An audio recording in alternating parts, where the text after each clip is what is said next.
अब सुनिए आगे की कहानी। हॉस्पिटल में स्वाति को पूरे 5 दिन हो गए थे।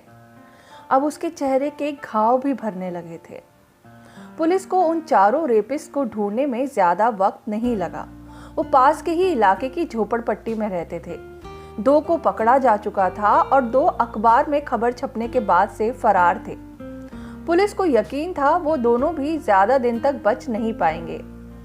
आज स्वाति को हॉस्पिटल से डिस्चार्ज किया जाना था। अनिमेष स्वाति को घर लेकर आया। स्वाति का कमरा गुलाब की खुशबू से महक रहा था। स्वाति ने उसकी ओर देखकर बोला, इस सब की क्या जरूरत थी अनिमेष? बिल्कुल जरूरत थी। तुम्हारे लौट आने से कमरे में जान जो आ गई है। तुम्हारे बिना घर घर नहीं लगता था यार। रजनी आंटी ने तभी कमरे में आकर पूछा, आज क्या बनाऊं? आंटी, आज जो भी बनेगा स्वाति के मन का बनेगा। क्या बनाऊं स्वाति? आंटी, दाल चावल बना दीजिए बस। थोड़ी देर बाद अनिमेष फिर स्वाति के कमरे में आया। स्वाति, आंटी ने दाल राइस बना दिया है, लेकिन मुझे एक अर्जेंट काम से ऑफिस निकलना है। सॉरी यार, तुम्हारे साथ लंच नहीं कर पाऊंगा, लेकिन शाम को जल्दी आने की कोशिश करूंगा। तुम दवाइयां टाइम से खाना भूलना मत। स्वाति ने धीरे से हाँ में सिर हिला दिया। भले ही 5 दिन हो गए थे और स्वाति के शरीर पर लगे घाव भी भरने लगे थे, लेकिन उसकी आत्मा पर लगे घाव कहाँ इतनी जल्दी भरने वाले थे। स्वाति अब भी गहरे सदमे में थी। घर में अकेले होते ही वो जोर जोर से रोने लगी। अनिमेष जब रात को लौटा तो देखा खाना किचन में वैसे का वैसा ही पड़ा है। स्वाति के कमरे में गया तो स्वाति रूम में नहीं थी। बाथरूम में शावर चलने की आवाज आ रही थी और उसके साथ ही उसके जोर जोर से रोने की भी। अनिमेष अपने कमरे में वापस लौट आया। 15 मिनट बाद वो वापस स्वाति के कमरे में गया। शावर अब भी चल रहा था और स्वाति का रोना अब सिसकियों में बदल गया था। अनिमेष ने बाथरूम के दरवाजे पर नॉक किया। स्वाति, बाहर आओ। स्वाति थोड़ी देर बाद गाउन पहनकर बाहर निकली। उसके हाथ पर जगह जगह खरोच के लाल लाल निशान बने हुए थे। ये क्या किया तुमने? बैठो यहाँ। अनिमेष ने फिर अपने कमरे से कोई मरहम लाकर उसके हाथ पर लगाया। वो फफक कर रो पड़ी। मैं क्या करूं अनिमेष? अब भी वो हाथ मुझे अपने शरीर पर रेंगते हुए महसूस होते हैं। मैं क्या करूं? अनिमेष ने किसी तरह स्वाति को समझा बुझाकर खाना खिलाने के बाद दवाई खिलाई और उसे सुला दिया। 2-3 दिन और बीत गए, लेकिन स्वाति अब भी सदमे से बाहर नहीं आ पाई थी।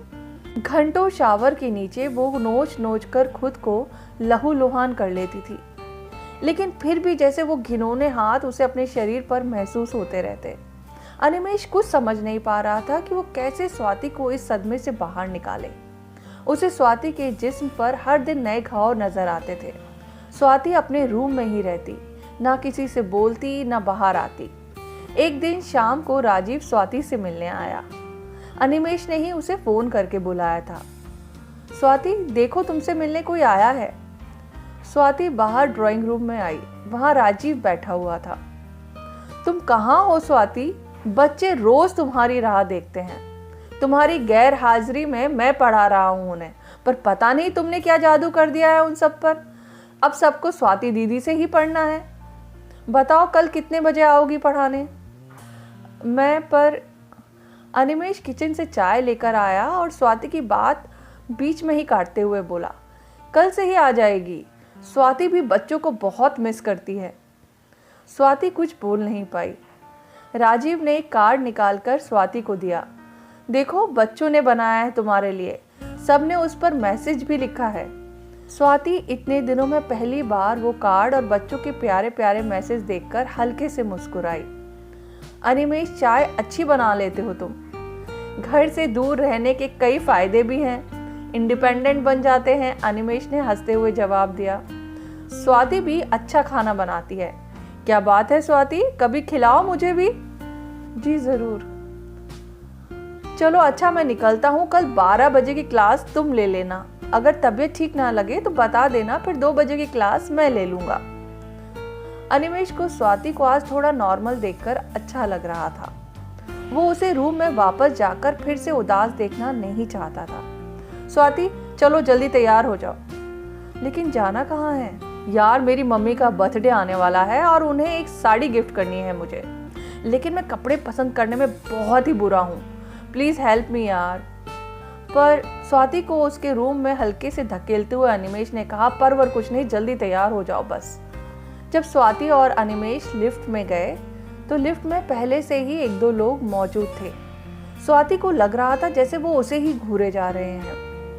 लिफ्ट से बाहर निकली तो शाम को सोसाइटी की महिलाएं गार्डन में अपने बच्चों के साथ खेल रही थी, कुछ बेंच पर बैठकर बातें कर रही थी। स्वाति को देखकर वो आपस में कुछ बातें करने लगी। स्वाति को आज जितने भी लोग दिखते उसे महसूस होता हर कोई उसे घूर रहा है या उसके बारे में बात कर रहा है। उसका सोचना गलत भी नहीं था। रजनी आंटी सोसाइटी के और घरों में भी काम जो करती थीं। पेपर में नाम ना छपने के बावजूद सोसाइटी के लोगों को पता था कि स्वाति के साथ क्या हुआ। सोसाइटी से बाहर निकलकर सड़क के अनजान लोगों के बीच अब स्वाति को ज्यादा अच्छा महसूस हो रहा था। क्या स्वाति इस सदमे से निकल पाएगी? क्या अनिमेश स्वाति से कह पाएगा अपने दिल की बात? जानने के लिए सुनते रहिए मेरी कहानी स्वाति के सपने और मेरे चैनल को सब्सक्राइब करना ना भूलिए।